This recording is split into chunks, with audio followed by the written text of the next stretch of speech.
수도원 운동의 아버지라고 불리는 누르시아의 베네딕토라고 하는 성자가 있습니다. 가톨릭은 이 성인, 아주 탁월한 신앙의 사람들을 성자, 성인으로 추대하죠. 그런 베네딕토라고 하는 분이 있었습니다. 이분의 이름 뜻 그 베네딕토란 축복된이라는 뜻입니다. 이런 좋은 이름답게 이분의 영성과 이분의 그 삶의 행적은 우리 그리스도인이 어떤 사람이 되어야 하는가, 여기에 굉장히 큰 도전을 주고 있습니다. 한 번은 이분이 이탈리아 그 수비아코라고 하는 곳에 이 동굴에 그렇게 한동안 머물렀던 적이 있습니다. 무려 3년씩이나 동굴에서 이 기도와 관상의 세월을 이 베네딕토라고 하는 분이 보냈답니다. 그런데 그곳에 아주 훌륭한 신앙의 수행자가 있다, 이런 소문이 주변에 퍼지기 시작한 겁니다. 그래서 그곳에 사람들이 몰려들었습니다. 그래서 여기에 수도원 공동체가 만들어졌다는 소문이 있습니다. 그리고리 1세라고 하는 이 교황이 훗날 이 이탈리아 출신의 이 수비아코라고 하는 곳이 이탈리아이기 때문에 이곳 출신의 성자들에 대한 그 행적을 기록했던 그 대화록이라는 글이 있습니다. 여기 보면 이 동굴의 수행자였던 베네딕토에 얽힌 이야기도 나옵니다. 이야기가 뭐 별로 대단한 이야기는 아닌데, 하루는 이 동네에 아주 심각한 정신질환에 걸린 여인이 있었답니다. 그날도 그녀는 밤낮 며칠째 온 사방을 막 헤집고 돌아다녔습니다. 뭐 산으로 들로, 또 막 발걸음 가는 대로 계곡으로, 그렇게 가다가 깊은 숲속에서 길을 잃어버렸습니다. 그래서 정신을 잃어서 그냥 그 자리에서 기력이 다해 주저앉고, 또 다시 일어나서 또 뭐 목적이 있는 것도 아닌데 어디로든 막 그렇게 헤매 다녔습니다. 그러던 중에 우연히 그녀가 하필이면 이 베네딕토라고 하는 이분의 그 동굴 앞에 멈춰 섰습니다. 그래서 오늘 여기서 도움을 구해야겠다. 그래서 얼른 동굴로 들어갔답니다. 그리고 하루 신세를 집니다. 그런데 그 다음 날 아주 놀라운 일이 일어났습니다. 무슨 놀라운 일이었냐? 이 정신질환이 있었던 그녀가 그곳을 아침에 나오고 나서 정신이 멀쩡해졌다는 겁니다. 정신이 멀쩡해져서 남은 여생을 행복하게 살았다는 겁니다. 끝입니다. 더 이상 반전은 없습니다. 이런 이야기예요. 별로 재미없고 동화 같은 그런 이야기처럼 보이는데 어쩐지 이 이야기에는 뭔가 여운이 남습니다.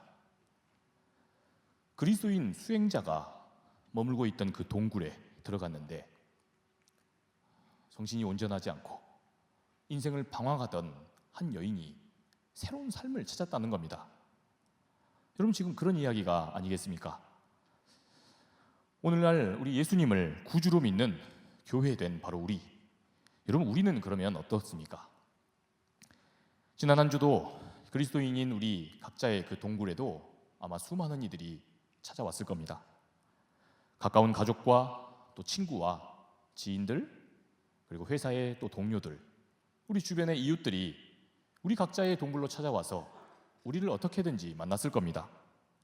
여러분, 그렇다 한다면 그렇게 부대끼며 우리의 존재와 인격을 마주했던 사람들, 이들은 과연 지난 한 주간 우리에게서 어떠한 영향력을 받게 되고 또 어떤 도전을 받았겠냐는 겁니다. 지난 한 주도 우리가 살던 이 세상이 어땠습니까?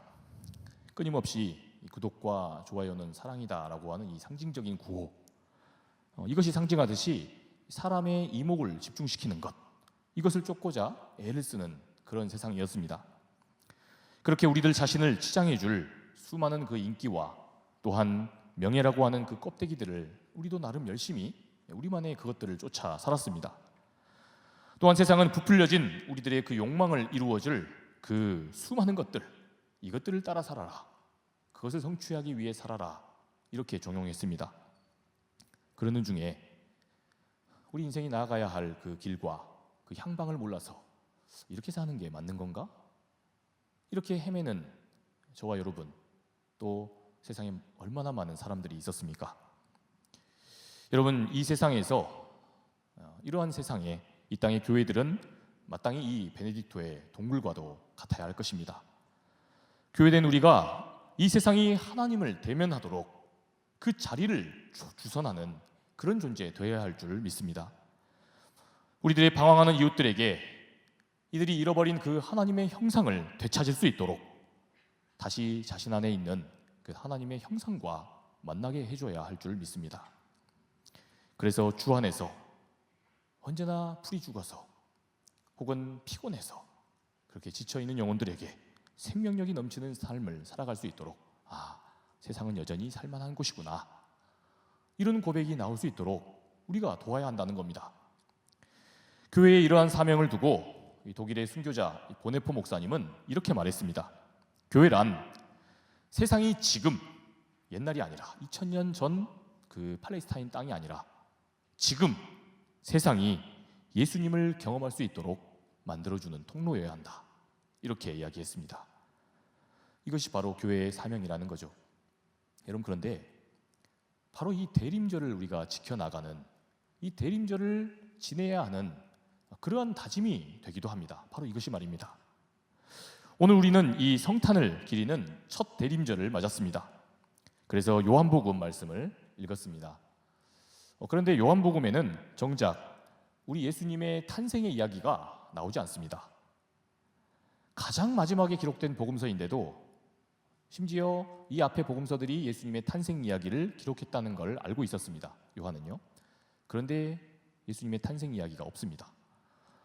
그런데 왜 성탄절을 시작하는 이 대림절, 이 성탄을 기다리는 대림절 첫 주에 이 본문 요한복음을 읽었냐? 아마 이런 분들도 있을 겁니다. 그런데 결론부터 말하면요, 이 요한복음에도 요한의 나름의 방식으로 성탄에 대해서 기록을 하고 있습니다. 마태복음과 누가복음은 우리 예수님의 탄생의 기사가 나와 있습니다. 그런데 이 둘은 이 성탄의 기사를 쓰면서 예수님의 탄생 이야기를 기록하면서 족보 이야기를 같이 기록해냈습니다. 마태는 족보에서 우리 예수님의 탄생이 무슨 의미인지 여기에 대해서 이렇게 썼습니다. 예수님은 아브라함의 후손이자 또한 다윗 왕의 후손이다. 그러니까 마태는 예수님의 탄생이 아브라함을 통해 유대인들이 약속을 받았던 그 약속의 성취였다는 겁니다. 또한 예수님의 탄생은 이스라엘의 왕이 새롭게 오신다, 이런 뜻이었다는 겁니다. 마태는 그걸 강조하고자 족보에 아브라함의 후손이다, 다윗의 자손이다, 이렇게 썼다는 겁니다. 그런데 누가는 여기서 한술 더 뜹니다. 여기서 더 큰 신앙 고백으로 나아가는 겁니다. 누가는 예수님의 그 탄생과 관련된 그 족보를 아담을 넘어서서 하나님에게로까지 소급해 갑니다. 이것은 예수님의 그 탄생이 이 아브라함에게 주신 그 약속의 성취를 넘어선 일이다. 이건 유대인들만 받은 약속이니까 아니다. 그것에서 더 나가서 예수님의 탄생은 인류 모두를 구원하는 사건이었다. 이것을 이야기하고자 하나님께로까지 족보를 언급을 한 겁니다. 여러분, 그런데 요한은 이러한 족보 이야기도 또 이 탄생의 이야기도 기록을 하고 있지 않습니다. 그런데 우리는 그 이유에 대해서 어렴풋이 이 1절과 2절 말씀에서 그 이유를 찾아볼 수가 있습니다. 우리 다 함께 오늘 본문 1절, 2절 말씀을 보겠습니다. 태초에 말씀이 계시니라. 이 말씀이 하나님과 함께 계셨으니 이 말씀은 곧 하나님이시니라. 그가 태초에 하나님과 함께 계셨고. 아멘. 요한복음은 그 시작부터 예수님이 우리 하나님과 함께 계셨다, 이렇게 언급합니다. 예수님을 하나님과 함께 계셨던 말씀이다, 이렇게 말합니다. 우리 한글 성경이 여기서 태초에 말씀이 계셨다 했을 때 이 말씀이라고 번역한 헬라어, 이 헬라어는요 로고스입니다. 그런데 이 헬라어 로고스에는 여러 가지 뜻이 담겨 있습니다. 말 그대로 우리가 지금 하고 있는 정 목사가 앞에서 떠들어대는 그 말, 또 글로 기록하는 말씀이라는, 글이라는 뜻도 됩니다. 그런데 동시에 이 로고스라고 하는 그 말의 뜻은 인격적이면서도 또 동시에 신적인 존재를 가리키는 말로도 쓰입니다. 당시 헬라 사람들은 이 복음서가 기록됐을 때 세상을 다양한 신들이 지배하고 있다고 믿었습니다.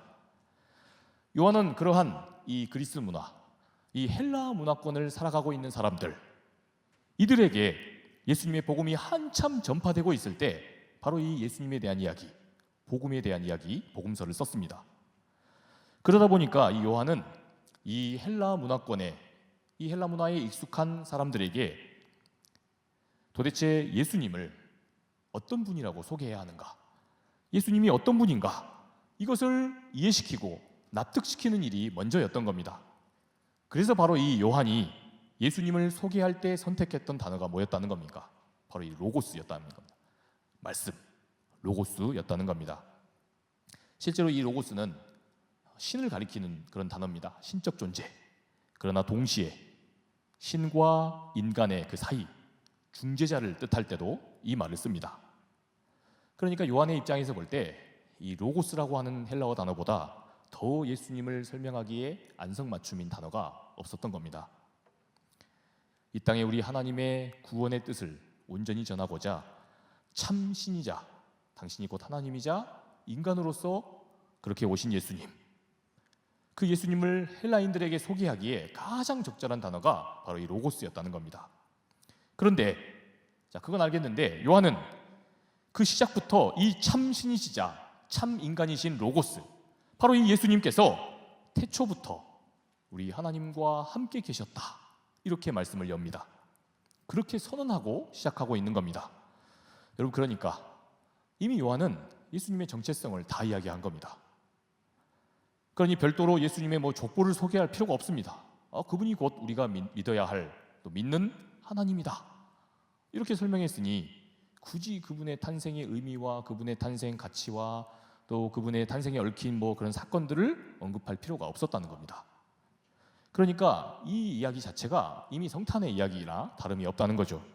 다만 요한은 이 예수님의 세상에 오심에 대해서 이 성탄과 관련해서 다음과 같은 아주 중요한 사실 하나만 언급을 합니다. 자, 우리 다 함께 4절과 5절 말씀을 읽어보겠습니다. 그 안에 생명이 있었으니 이 생명은 사람들의 빛이라. 빛이 어둠에 비치되 어둠이 깨닫지 못하더라. 아멘. 여러분, 요한복음에는 사실상 이 예수님의 이 땅에 오심, 이 성탄의 의미가 이렇게 소개되고 있습니다. 생명의 빛이 어둠에 비친 사건. 뭐라고요? 생명의 빛이 어둠에 비친 사건. 이게 바로 성탄이라는 겁니다. 성탄의 의미라는 겁니다. 그러면 여기서 생명의 빛은 누구겠습니까? 당연히 우리 예수님이죠. 이건 알겠는데 그러면 여기서 그 비쳤다고 하는 그 생명의 빛이신 예수님이 비추셨다는 어둠은 또 뭡니까? 그리고 또 이 뒤에 말씀을 보니까 그 어둠이 빛이신 예수님을 못 알아봤다, 깨닫지를 못하더라, 이건 또 무슨 의미라는 겁니까? 여기에 대해서 부연하고 있는 9절과 11절까지의 말씀도 우리 같이 한번 읽어보겠습니다. 참 빛, 곧 세상에 와서 각 사람에게 비추는 빛이 있었나니 그가 세상에 계셨으며 세상은 그로 말미암아 지은 바 되었으되 세상이 그를 알지 못하였고 자기 땅에 오매 자기 백성이 영접하지 아니하였으나. 아멘. 여러분, 이 말씀을 이해하려면요, 우리한테 이미 전 이해가 있어야 됩니다. 무언가를 우리가 알고 있어야 합니다. 그러니까 요한복음은 가장 마지막에 기록한 복음서답게 앞에 썼던 마태와 누가의 입장을 모두 다 정리하고 있습니다. 성탄의 행적과 관련된 그 모든 행적과 그 정보와 의미를 종합하고 있습니다. 요한이 지금 선언하고 있는 대로 성탄의 사건은 어둠에 빛이 비추인 사건이다, 이것이 분명합니다. 그는 장차 이 공생의 기간 동안 세상의 어둠을 밝히시며 하나님의 사랑과 공의로 그렇게 이 땅을 통치하실 겁니다. 이것이 바로 요한이 예수님을 빛이다, 이렇게 설명한 의미인 겁니다. 여러분, 그렇다면 요한이 지금 이 땅에 이미 드리워져 있다는 그 어둠이라고 하는 건 뭡니까? 이것은 바로 요한이 지금 이걸 건너뛰고 있어서 우리가 이해하기 어렵지만 이건 이미 마태복음의 그 성탄 이야기에 아주 잘 나와 있습니다. 마태복음의 이야기는 우리에게 잘 알려져 있기 때문에 예수를 믿는 사람이나 안 믿는 사람들이 많이 알고 있습니다. 여러분, 예수님의 탄생을 마태복음에 따르면 누가 제일 알아봤습니까? 먼저 확인했습니까? 바로 동방의 박사들이었습니다. 이 동방 박사들이 가장 먼저 예수님의 태어나심을 알고 찾아와서 축하해 줬다는 겁니다. 여러분, 그런데 본래 하나님의 아들, 이 메시아가 이 땅에 오신다, 이러한 약속의 선언은, 이러한 예언은 유대인들이 받았던 약속입니다. 오래전에 이스라엘 백성들이 자신들의 예언자를 통해서 받았던 약속이었다는 겁니다. 그러니 유대인들이 우리 예수님의 오심을 가장 먼저 알아야 그게 정상입니다. 그리고 예수님이 오셨다면 그 예수님을 가장 먼저 축하해줘야 할 사람 역시 누굽니까? 바로 유대인들입니다. 여러분, 그런데 정작 이 유대인들은 예수님이 태어나실 때까지도 그 사실을 몰랐습니다. 저 멀리 떨어져 있는 이 영말리, 이 아랍의, 그것도 천문을 연구하는 사람, 신앙이 아니라 별을 연구하는 사람들이 그러한 이방인들이 가장 먼저 알고 찾아왔다는 거죠. 여러분, 더욱이 이 이방인 박사들은 그저 이 밝은 빛을 내는 별 하나, 이거 하나 막연하게 보고 그것만 보고 계속 찾아갔던 겁니다. 여러분, 그런 길을 가라고 하면 누가 알려준다고 해도 가시겠습니까? 어떻게 될지 모르는데, 그것도 자기 나라에서 나는 가장 진귀한 보물들, 당시 왕에게나 선물할 법한 황금과 유향과 몰약이라고 하는 귀한 예물까지 바치면서 그렇게 축하하면서 말입니다. 여러분, 그런데 이와 대조적으로 당시의 유대 사회의 그 실권자였던 헤롯 왕, 그리고 그 수하에 있었던 그와 타협하고 권력을 나누고 있었던 이 예루살렘과 그 제사장들과 지도자들이 어땠습니까? 여러분, 이들은 마태에 따르면 이 일이 일어난 후에 이 정치 권력을 혹시라도 빼앗길까 봐 그 나사렛이라고 하는 그 지역, 이 베들레헴이라고 하는 그 지역의 갓난아기들을 다 죽이라고 명령합니다. 이것은 자신들의 부와 권력에 도전할 수 있는 그런 잠재적인 위협이 되는 그 세력을 전부 다 미연에 방지하고자 함이었습니다. 그래서 무고한 이 마을의 아이들을 다 살해하라고 명령했던 겁니다. 여러분, 이것이 바로 이 땅에 빛으로 오신 우리 예수님, 이 예수님을 대했던 그 택함받은 백성, 이들의 그 비정한 세상의 모습이었다는 겁니다. 세상의 어둠이었다는 거죠. 그러니까 자기 땅에 주님이 오심에 그 주님을 자기 백성이 영접하지 않았다, 요한복음의 이 11절 말씀은 그런 의미인 겁니다. 여러분, 그러면 오늘 우리는 이 생명의 빛 되신 우리 예수님의 탄생과 무엇을 연계해서 꼭 헤아려 보아야 합니까? 이토록 끔찍한 당시 세계의 그 어둠이 상관관계가 있었다는 것, 여러분, 이것을 주목할 필요가 있습니다. 예수님의 태어나심과 이 땅의 그 어둠의 질서가 서로 충돌할 수밖에 없었다는 겁니다. 처음 시작부터 말입니다. 여러분, 그런데 한번 우리도 생각해 볼 노릇입니다. 만약에 우리도 하나님의 아들이 이 세상에 태어나신다는 이 소식, 이것이 곧 앞으로 내가 가진 시간과 내가 가진 물질과 내가 능력을 들여서 누군가에게 무언가를 희생하고 헌신해야 한다는 의미가 되면 어떻겠습니까? 그저 성탄이 단순히 크리스마스 선물이나 주고받는 그런 의미를 넘어서 앞으로 나의 권위와 나의 기득권을 주님을 위해서 다 내려놔야 한다, 이것을 의미한다면 어떻겠냐는 겁니다. 그래도 여전히 주님 사랑합니다, 주님 어서 세상에 오시옵소서, 우리가 이럴 수 있겠냐는 겁니다. 여러분, 그래서 이 대림절에는 이 성탄을 기다리는 우리에게도 각오가 서야 합니다.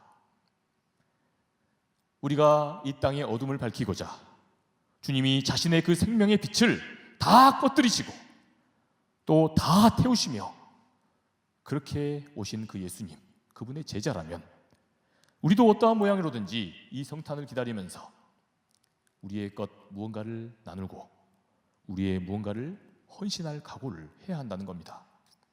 여러분, 이것이 바로 이 대림절 성탄을 기다리는 신앙인들이 마땅히 취해야 할 자세라는 겁니다.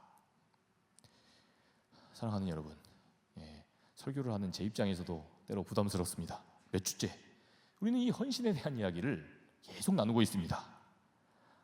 헌신에 대한 이야기는 나누는데 전화는 오지 않아서 불안하십니까? 그런 이야기를 제가 최근에 좀 들었습니다. 여러분, 그러나 간절히 바라기는 이 주님의 제자 되는 일, 이 우리의 정체성이 이러한 헌신과 결코 뗄래야 뗄 수 없다는 것을 여러분 반드시 아시는 저와 여러분 되시기를 축복합니다. 여러분, 예수님 제자 되겠다고 하면요, 어떤 모양으로든지 우리가 주님의 모습으로 누군가를 섬기는 자리에, 우리 자신을 불태우는 자리에 있어야 한다는 겁니다. 이 점을 반드시 유념하시는 저와 여러분 되시기를 축복합니다. 성탄을 기리는 이 대림절, 우리가 반드시 기억해야 할 두 번째는 우리의 시선을 이 땅의 차갑고 그늘진 구석, 그런 어둠으로 돌릴 수 있어야 한다는 겁니다. 우리의 시선을, 이 성탄을 기다리는 사람들이 우리라면 마땅히 이 땅의 어두운 구석, 차갑고 그늘지고 갈등이 있는 구석, 그곳에 둘 수 있어야 한다는 겁니다. 여러분, 이는 당연히 이 대림절을 맞는 자세로서 마땅한 일일 겁니다. 첫째가 무언가를 헌신하고 빛을 비추는 거였다고 한다면 그 빛을 어디다 비추느냐, 이게 여러분 중요할 거 아닙니까? 그래서 두 번째는 뭐라고요? 그 빛을 어둠에 둬야 한다는 겁니다. 어둠에 비춰야 한다는 겁니다. 예수님의 그 유년 시절, 그 예수님의 어린 시절에는 이 갈릴리의 그 도시에서 세포리스라고 하는 도시가 가장 유명한 갈릴리의 큰 행정 도시였습니다. 여러분, 그런데 당시에 그렇게도 유명했던 이 도시가, 이렇게 유명했다던 이 도시가 정작 성경에는 나옵니까? 안 나옵니까? 안 나옵니다. 이게 이상한 점이죠. 한 번도 성경에 언급되지 않습니다. 그러니까 성경 주변을 연구해야만 알 수 있는 겁니다. 저 같은 신학생들이요. 여러분, 근데 그 이유가 무엇이었을까? 그건 굉장히 단순합니다. 우리 예수님께서 이 세포리스를 당신의 그 삶의 주 무대로 삼았다는 겁니까? 아니라는 겁니까? 아니라는 겁니다. 세포리스에 가셔서 거기서 잔치를 벌였다, 이런 이야기가 없다는 겁니다. 다시 말해서 성탄으로 오신 우리 예수님이 인싸들의 도시와 번화가가 아니라 늘 후미지고 외지고 사람이 별로 없는 시골 동네, 이 아싸들이 사는 시골 마을에 예수님이 그런 곳에서만 활동을 하셨다는 겁니다. 여러분, 당시에 이 세포리스라고 하는 도시는요, 이런 별명이 있었습니다. 도시 자체가 별명이 있었습니다. 갈릴리의 장식물이다, 황제의 수도다. 황제의 수도는 이탈리아인데 갈릴리의 이 황제의 수도 같은 도시가 있었다는 겁니다. 그만큼 화려하고 그만큼 사람들이 주목하는 곳이었다는 거죠. 오늘날로 보자면 이 경제 1번지 강남이나 아니면 정치 1번지 종로, 또 문화 1번지 뭐 홍대 같은 뭐 그런 곳이었던 겁니다. 근데 이제 여기가 예루살렘은 아니니까 여기가 어디죠? 우리 청주와 같은 곳이라고 한다면 제가 나름 생각해봤습니다. 청주의 육거리, 청주의 수함골, 야경 맛집, 그 다음에 성안길, 이런 곳이었다고 생각하면 되겠습니다. 우리가 있는 이 건물이 별로 없는, 우리 교회 빼고 건물이 많이 안 보이는 미평동이 아니었다는 거죠. 여러분, 예수님이 그러니까 이 세포리스가 아니라 늘 소외된 동네만 골라서 다니셨다는 겁니다. 제임스 스트레인지라고 하는 고대 중동사회 연구가가 이 나사렛이라고 하는 이 책을 썼습니다. 근데 여기에 보면요, 예수님 시대에 이 갈릴리주 이 지역의 전체 인구가 당시 20만 명이었답니다. 갈릴리 전체 인구를 합쳐서 20만 명이 살았다는 겁니다. 그런데 그 중에 이 갈릴리의 중심 도시 세포리스에 몇 명이 살았냐? 약 10,000명 이상이 살았답니다. 10,000명이 좀 넘는 그런 대인구가 당시로서는 굉장히 큰 인구였다는 겁니다. 그런데 우리는 이 복음서에 나오는 갈릴리의 지명들이 대체로 유명하다고 생각합니다. 근데 당시에는 이 세포리스가 제일 크고 유명한 도시였다는 거죠. 실제로 예수님이 태어나서 어린 시절을 보내셨다는 이 나사렛, 여기는 전체 인구가 400명 정도였답니다. 굉장히 작은 동네죠. 그리고 예수님이 다니셨던 그나마 큰 동네, 예수님이 그나마 큰 동네 가셨는데 거기가 어디냐? 가버나움입니다. 성경에 자주 나오는 곳, 이 가버나움도 인구가 1,000여 명 정도였답니다. 거기에 비하면 세포리스는 굉장히 큰 그런 도시였던 거죠. 저는 이런 책들이 인용하는 자료를 공부하면서 이런 상상을 해봤습니다. 이렇게 따지면 오병이어의 기적도 어쩌면 우리가 잘못 알고 있는 걸 수 있겠다. 보통 우리가 보리떡 5개와 물고기 2마리 가지고 어떻게 5,000명이나 되는 남자만, 그러면 다 합치면 한 2만 명 정도 먹었다고 하는데 어떻게 예수님이 얼마나 이 음식을 만드셨길래 그랬을까? 이렇게 생각을 하면서 이 음식에 대한 기적을 떠올립니다. 여러분, 그런데 이런 스트레인지의 그런 연구를 보면요, 주님이 진짜 일으키신 기적이 그게 아니었을 수도 있겠다, 이런 생각도 듭니다. 아니, 주님이 기적을 일으키셨을 때 그때 있었다는 남자만 5,000명, 여성들과 아이들까지 다 합치면 거의 한 2만 명 추정을 하는데, 대체 이 사람들은 어디서 왔을까? 여러분, 그렇지 않습니까? 나사렛과 이 세포리스에 있는 사람들 다 합쳐봤자 한 1,000여 명 되니까 나머지는 또 어디서 온 겁니까 도대체? 이게 더 기적일 수 있는 거죠. 그러니까 오병이어의 기적은 오히려 예수님이 사람을 만드신 게 아닌가. 그냥 이렇게 쪼큰데 정주영 목사가 이렇게 사람을 예수님이 만들었다, 뭐 이런 이야기 하시면 안 됩니다. 어쨌든 여러분, 성탄을 이야기할 때요, 우리가 반드시 기억해야 할 것이 있습니다. 그것은 바로 이 땅에 빛으로 오신 우리 주님, 우리 주님의 눈이, 주님의 그 시선이 어둠을 향해 있었다는 겁니다. 생명의 빛으로 오신 주님이 화려하고 잘 나가고 유능한 사람들이 있던 곳이 아니라 어둠의 장소, 칠과도 같은 그늘진 구석, 차디찬 그런 냉정하던 그런 자리, 이곳을 주님이 주목하셨다는 겁니다. 늘 열심히 살고 있지만 그 형편은 가난할 수밖에 없는 사람들, 최선을 다해 살지만 늘 먹지 못해서 영양실조에 걸렸던 사람들, 주님은 이 땅을 사시면서 이들을 주목했지, 그 주변에서 호의호식하던 사람들, 이들을 동경하며 사셨던 게 아니었다는 겁니다. 야, 하나님 잘 믿고 살면 너희도 다 그렇게 된다. 너희도 그러니 주 안에서 열심히 경쟁해라.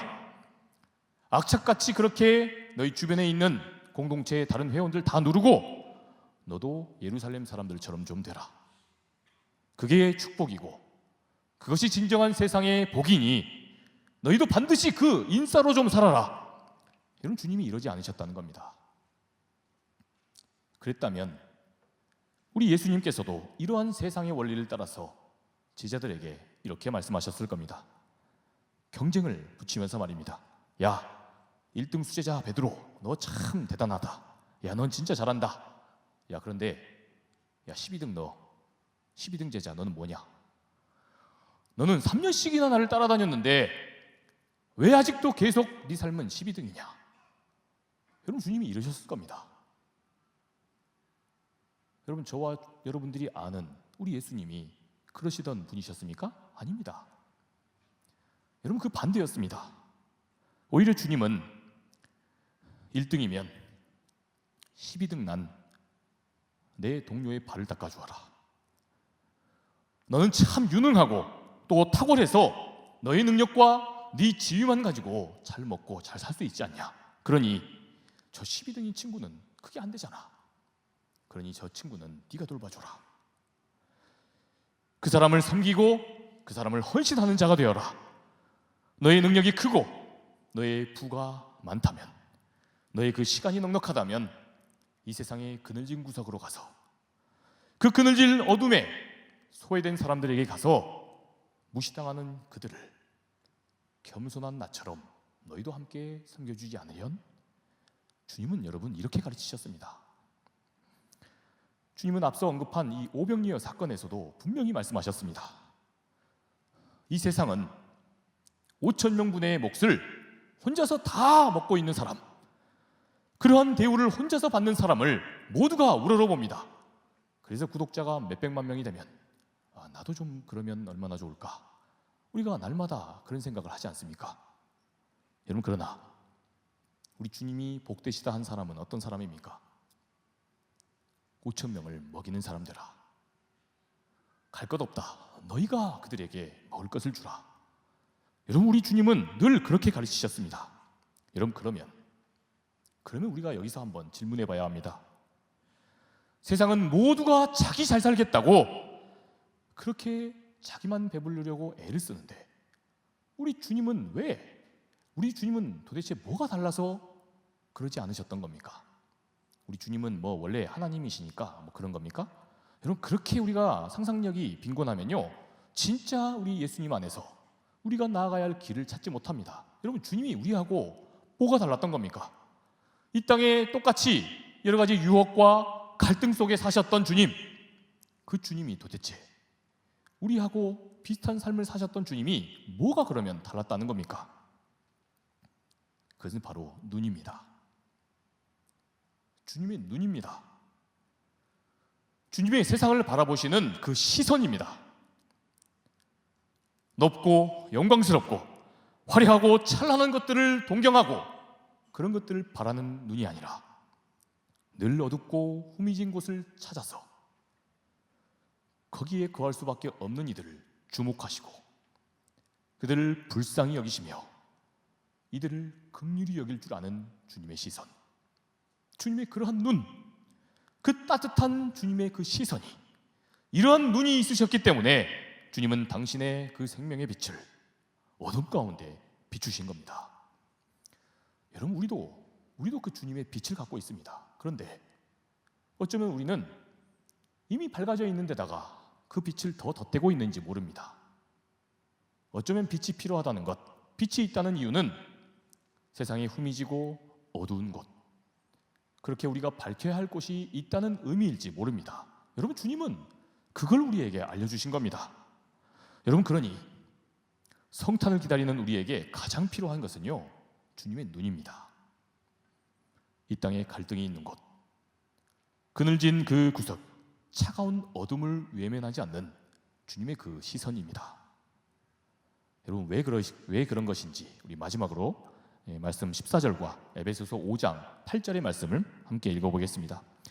말씀이 육신이 되어 우리 가운데 거하심에 우리가 그의 영광을 보니 아버지의 독생자의 영광이요 은혜와 진리가 충만하더라. 아멘. 자막이 오류가 있었나 보네요. 에베소서 5장 8절입니다. 제가 읽도록 하겠습니다. 너희가 전에는 어둠이었더니 이제는 주 안에서 빛이라. 빛의 자녀들처럼 행하라. 아멘. 여러분, 오늘 이 마지막 말씀들에서 주님은 이렇게 말씀하고 있습니다. 이 땅에 육신으로 오셨던 주님이 무엇을 성취하셨다는 겁니까? 이처럼 어두운 그 칠흑과도 같은 그 차디찬 세상에서 생명의 빛을 비추심으로 아버지의 영광을 드러냈다는 겁니다. 이것이 주님이 세상에서 하신 일이라는 거죠. 그리고는 주님의 그 제자된 우리에게 이런 말씀을 주시는 겁니다. 전엔 어둠이었던 너희가 주 안에서 이제 빛으로 그렇게 생명을 얻은 것이 아니더냐. 그러니 너희도 가서 그 빛의 자녀들처럼 행하라. 아멘. 바울은 에베소서에서 우리 크리스찬의 사명을 이렇게 선언하고 있습니다. 사랑하는 여러분, 그렇습니다. 이 성탄에 우리가 전해야 할 것은 크리스마스 선물도 좋지만 그것도 안 하는 것보다 좋지 않습니까? 그러나 산타 할아버지도 루돌프도 우리가 전해야 할 것이 그런 것들이 아닙니다. 바로 우리가 어떤 사람들이었습니까? 예수님이 없이는 그저 늘 나 잘 될 것만 생각하고 늘 나도 그렇게 세상과 경쟁하다가 때론 내 뜻대로 되지 않으면 쉽게 절망하고 쉽게 낙심해서 언제고 무너지고 넘어질 수밖에 없던 그런 우리였지 않습니까? 그런데 그런 우리가 주님을 만나면서 이처럼 허한 마음, 이 텅 비어버린 그런 마음으로 살아가는 우리도 주님의 그 사랑을 받아서 우리의 부풀려진 욕망을 따르는 게 아니라 이제 주님을 따라서 정말 의미 있고 가치 있는 삶을 살 수 있게 된 것 아니겠습니까? 여러분, 그러니 먼저 오늘 이 성탄을 기다리는 저와 여러분들이 가장 먼저 우리 주님 안에서 이 성탄의 의미로 충만해지실 수 있기를 축복합니다. 주님 안에 성탄의 소망을 품고 우리들의 삶의 그 좌표와 우리가 앞으로 살아가야 할 그 방향을 바르게 잡아가실 수 있기를 주님의 이름으로 축복합니다. 그리고 누군가에게 이 잃어버린 그 하나님의 형상을 그걸 놓치고 지금 방황하는 그 누군가에게, 그래서 어둠을 사는 그 누군가에게 우리 예수님처럼 희망과 그 사랑과 공의와 정의로 나아가시는 저와 여러분 되시기를 주님의 이름으로 축복합니다. 주님 은혜를 감사합니다. 우리가 먼저 이 어둠 속에서 방황하고 지치고 낙심해 있던 사람들 아니었습니까? 이러한 우리들을 특별히 먼저 선택하셔서 주님의 자녀 삼아주시고 주님 안에서 완전히 새로운 질서 속에 살아갈 수 있도록 우리를 구원하여 주시니 감사합니다. 하나님, 그러나 여전히 우리가 살고 있는 그 세상에는 그늘질 구석이 있습니다. 어둠이 있습니다. 여전히 갈등하고 싸우고 있는 국면이 있습니다. 전쟁이 있습니다. 주님, 하나님이 계신데 왜 이런 것입니까? 이렇게 묻기에 앞서서 그래서 우리가 있는 것 아닌가? 그래서 주님의 사람들인 이 땅에 교회가 있는 것 아닌가? 이러한 믿음과 신앙 고백으로 나아가는 우리 귀한 상당의 청년들 되게 하여 주시옵소서.